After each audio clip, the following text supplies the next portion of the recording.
साधु और चूहा, पंचतंत्र की कहानी। फ्रेंड्स, हम पंचतंत्र की कहानी साधु और चूहा शेयर कर रहे हैं। ये कहानी पंचतंत्र के तंत्र भाग मित्रलाभ से ली गई है। इस कहानी में साधु और चूहे के माध्यम से साधन संपन्न व्यक्ति के आत्मविश्वास और आत्मबल के बारे में चर्चा की गई है। पढ़िए पूरी कहानी। दक्षिण भारत के महिलारोप्य नामक नगर में भगवान शिव का एक प्राचीन मंदिर था।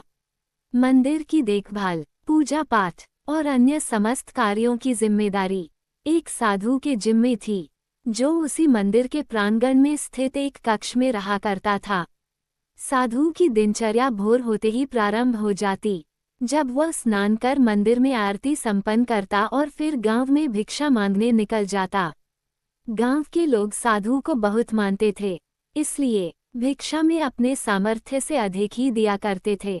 साधु भिक्षा में प्राप्त अनाज से स्वयं के लिए भोजन बनाता, कुछ मंदिर में काम करने वाले निर्धन मजदूरों में बांट देता और शेष एक पात्र में सुरक्षित रख देता था। उसी मंदिर के प्रांगण में एक चूहा भी बिल बनाकर रहता था। वह रोज रात साधु के कक्ष में आता और पात्र में रखे अनाज में से कुछ अनाज चुरा लेता। जब साधु को चूहे की करतूत के बारे में ज्ञात हुआ तो वह पात्र को एक ऊंचे स्थान पर लटकाकर रखने लगा, लेकिन इसके बाद भी चूहा किसी न किसी तरह पात्र तक पहुंच जाता। उसमें इतनी शक्ति थी कि वह छलांग लगाकर इतनी ऊंचाई पर रखे पात्र तक आसानी से पहुंच जाता था। इसलिए चूहे को भगाने के लिए साधु अपने साथ एक छड़ी रखने लगा। जब भी चूहा पात्र के पास पहुंचने का प्रयास करता, वह छड़ी से वार कर उसे भगाने का प्रयास करता। हालांकि बहुत प्रयासों के बावजूद अवसर पाकर चूहा कुछ न कुछ पात्र से चुरा ही लेता था। एक दिन एक सन्यासी मंदिर में दर्शन के लिए आए। वे साधु से मिलने उसके कक्ष में गए।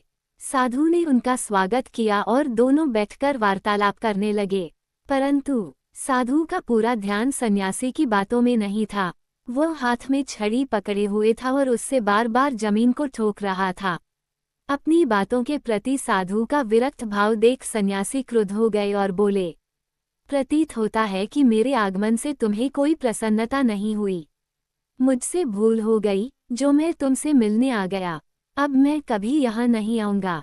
सन्यासी का क्रोध देख साधु क्षमा मांगने लगा। क्षमा गुरुवर क्षमा, मैं कई दिनों से एक चूहे से परेशान हूँ, जो रोज मेरे द्वारा भिक्षा में लाए अनाज को चुरा लेता है। अनाज के पात्र को ऊंचे स्थान पर लटकाकर मैं छड़ी से जमीन को ठोकता रहता हूँ, ताकि चूहा डर से यहाँ न आए, किंतु वो किसी न किसी तरह पात्र में से अन्न चुरा ही लेता है।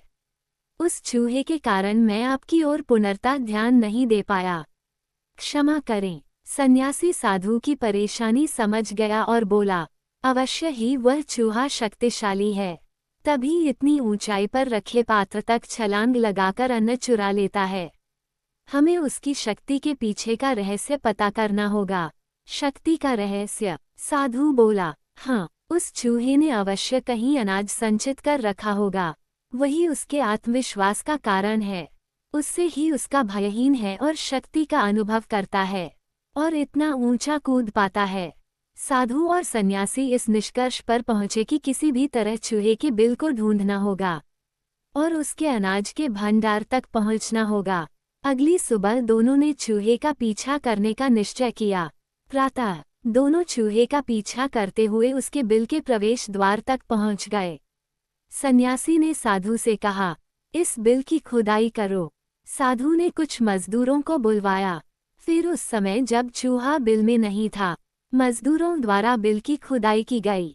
खुदाई में वहां अनाज का विशाल भंडार मिला, जो चूहे द्वारा चुराकर वहां एकत्रित किया गया था। सन्यासी के कहने पर साधु ने वह सारा अनाज वहां से हटवा दिया। इधर जब चूहा अपने बिल में लौटा तो सारा अनाज नदारद देख दुखी हो गया। उसका सारा आत्मविश्वास चला गया। कुछ दिनों तक वह साधु के पात्र में से अनाज चुराने नहीं गया, किंतु वह कब तक भूखा रहता। एक दिन अपना आत्मविश्वास बटोरकर वह साधु के कक्ष में गया और वहां छत पर लटके अनाज के पात्र तक पहुंचने के लिए छलांग लगाने लगा, किंतु उसकी शक्ति क्षीण हो चुकी थी।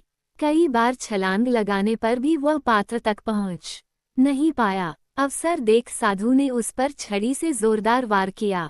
चूहा किसी तरह अपने प्राण बचाकर घायल अवस्था में वहां से भागा।